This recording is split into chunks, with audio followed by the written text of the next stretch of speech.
Hey guys, it's TF Nut. Welcome back to the channel. Today we're doing another action figure review. This is going to be of the NECA Universal Monsters Ultimate Mummy from the original Mummy film from 1932. Very excited to finally have this figure. I was actually looking for this Mummy figure a couple weeks ago and I ended up finding the Wolfman instead. I believe this one is a bit more recent than the Wolfman though, so I finally found it at a local Target. Very happy to finally have it. They just announced Invisible Man, so I can't wait for that one too. Anyway, let's just go ahead and jump right into the packaging. Top half here, it's basically the original poster with some of the artwork as well as the casting there. Bottom half here, the rest of that poster artwork as well. But towards the very bottom there, it does say Ultimate Mummy just for the box here. On this side, it says The Mummy, Universal Monsters, NECA, and Real Toys. You have a nice image of the mummy right there, the figure right there. On this side, it's pretty much the same thing when it comes to letterings and logos, but it's a different image with different parts of the mummy there. On the top, it just has that original poster, or part of the poster at least, on the top where it says The Mummy.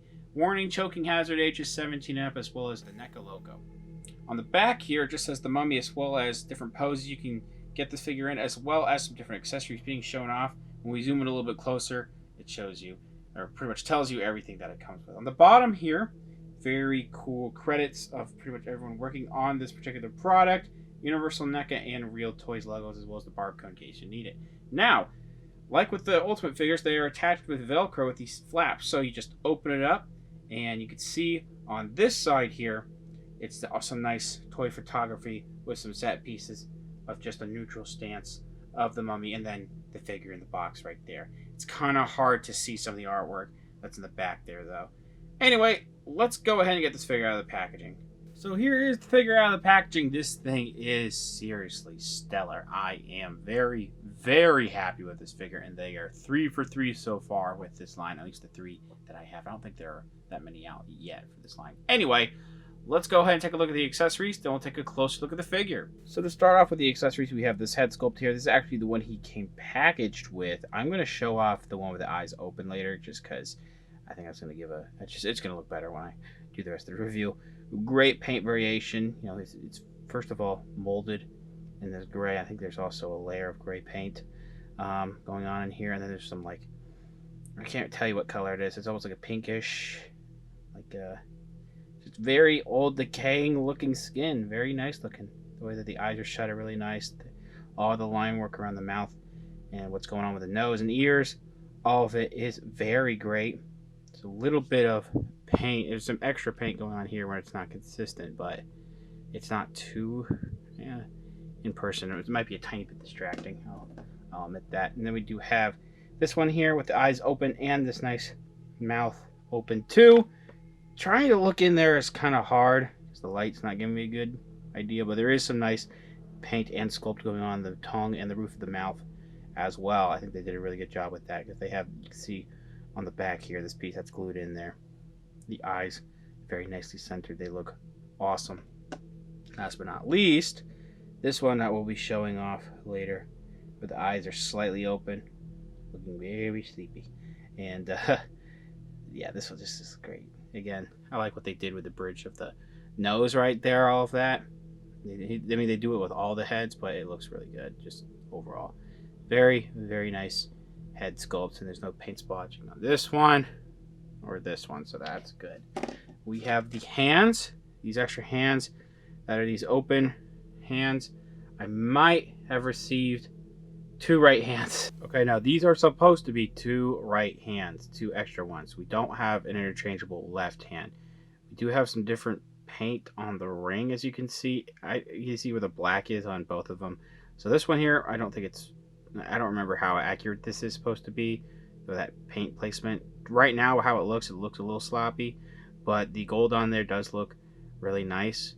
All that paint variation in the skin on, you know, on the palms and whatnot, where it's like purplish and then like beige or whatever, all that looks really good actually. You can see some more pinkish going on, or purplish, you know, where the fingers start to blacken. All of that is very cool. These nice creases and wrinkles.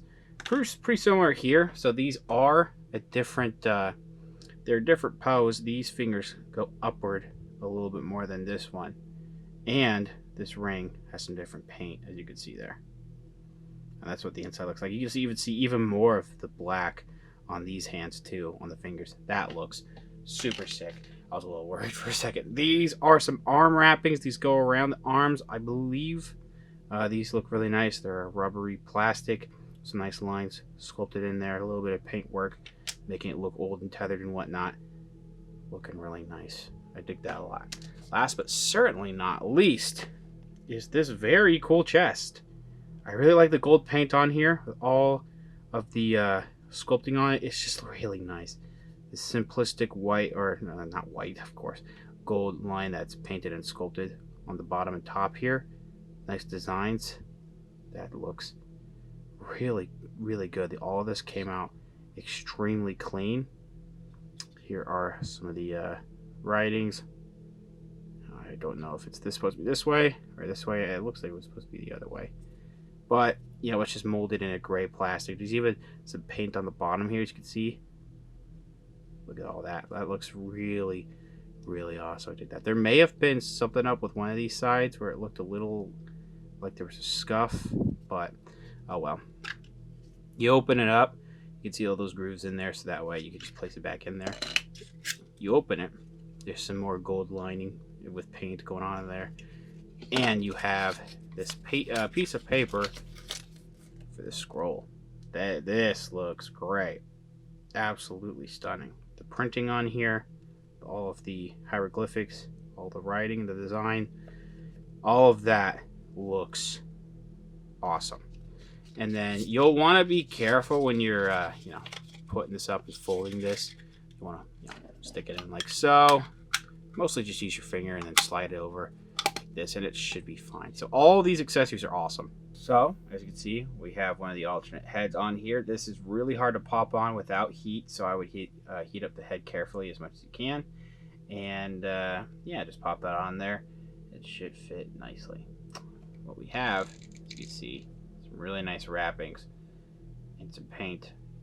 Very nice paint too, going on around the neck there. That whole separate neck piece going on. There's a little bit of some splot, not really splotching, but it's just kind of inconsistent. There's a big clump of paint right there. The rest of it looks really gray. They have like this wash going over the you know, the wrappings and whatnot. All that looks great. Looks very dirty. I dig it a lot.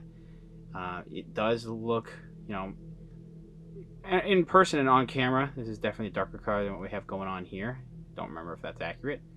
The movie's in black and white, so can't really tell entirely. But how they did the sculpting for the wrappings on the rest of the body is really, really good, with some nice tears. Paint's pretty consistent with some black, a little bit like subtle black lines in every, you know, wrapped piece. Whoever sculpted this, man, hats off to you. It said on the bottom of the figure, I believe, on the box. But this must have been, you had your work cut out for you. So this is what the hand that he comes with looks like. There's the back of the hand there, those blackened fingertips. That's what the, you know, back of the hand looks like there. You know, the palms and whatnot. And then we have this side here, which actually looks like, I can't tell. There's some paint going on right here. That's supposed to be some wrappings, just dirt paint on the hand. I can't tell, but you can see some black on the fingernails of these two. And there's what that looks like. Oh, that looks really good. Going back up here, you can see even more tears and whatnot on the arm. It looks really nice. I dig that a lot. This is just a beautiful piece, man. NECA does a really good job. I think I say that almost every NECA review. They do a good job. They just don't disappoint me, you know? We have the stomach sculpt with some of those open tears for the wrappings going down here into the softer plastic piece. So this is hard plastic. There's also hard plastic with this. Down here is a softer plastic to help with moving the legs around. You can see all the different wrappings that keep going. You know, it's a pretty simplistic approach to figure. Just wrappings upon wrappings upon wrappings with some scratches and holes and whatnot and some tears. And you get that pretty much throughout the whole figure, especially in the legs here. And on the back, you can see the joints are a little bit smooth. So there's also an R right there. That could be a little bit distracting. The back of the shins, or really the calves at that point. So it looks like there's like a separate sculpt here, but it's not. I had to look into this because it looked like there was articulation. The wrapping was very separate looking, and so I kind of threw me off guard when I was looking at this. Just the front. And then get down to the feet. These look great. Awesome. You can kind of see the toes. And then the wrappings covering the whole foot. Looking great. Bottom of the feet have the peg holes there. So, man. And I already covered the head sculpts earlier. This thing just looks beautiful. I really like it a lot. Let's focus up. And I'll give you a quick 360. NECA, you did it again. It's really nice. Articulation is actually pretty decent. So we have a dumbbell joint going up into the head that goes into here too. So it allows it for side to side. But there's also the neck joint going into the torso. So that's where you're getting most of your motion actually. It allows for all this different range of motion. It looks a little smooth at some points to where it's not super uniform with the body, but you know, a good amount of the time that doesn't really matter. Going up, it's really nice. Down like that. Swiveling, of course. This also can swivels at the neck going into the torso, so that's cool. Arms go all the way around. They go in and out, and they don't really get hindered too much, so that's good. You do have an upper arm swivel here, but there's also a separate one here at the elbow sculpt. And then this here too. Sometimes the elbows on NECA figures do look weird, I will admit. But we do also get the double jointed elbows. That looks really nice. Swivel up the hand. Then we do have a hinged wrist. This is for all sets of hands. A ball jointed waist. So up here you can go, there's actually a really big gap that can be distracting. But side to side like so. Forward, back. You can also swivel up here. And we have a separate, actually there's also a ball joint too, just not as strong. So it swivels mostly, and it can pivot a little bit. We do have T-joint legs, and be careful when you move these, you know, because you could mess up the soft plastic on the groin piece. Pushing it forward, not the greatest. You have to rotate it ever slightly, like the upper thigh, but you can make it work. It could go back better, but that's as far back as it goes. In and out, and it does have a separate thigh swivel in there, as you can see. We do have a single joint knee. We do have a swivel at the knee. We have ankle rockers like this that we're pretty used to with almost every figure we get now. And then we do have a hinge at the foot.